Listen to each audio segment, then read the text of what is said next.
የጋብቻ ሥርዓት በእግዚአብሔር ፊት የከበረ እንደመሆኑ መጠን ደግሞም የበጉ ሰርግ ምሳሌም እንደመሆኑ መጠን ቤተክርስቲያን ይህንን አክብራ ትፈጽማለችና ጋብቻ የተመሰረተው በእግዚአብሔር ነው።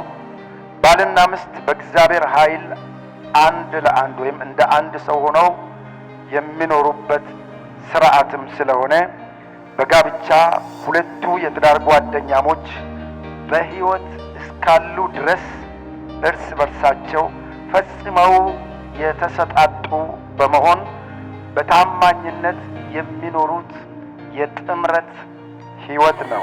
በዙፋኑ ስር እንሰግድለታለን፣ ምስጋናችን በፊቱ ሞገስ ያገኝና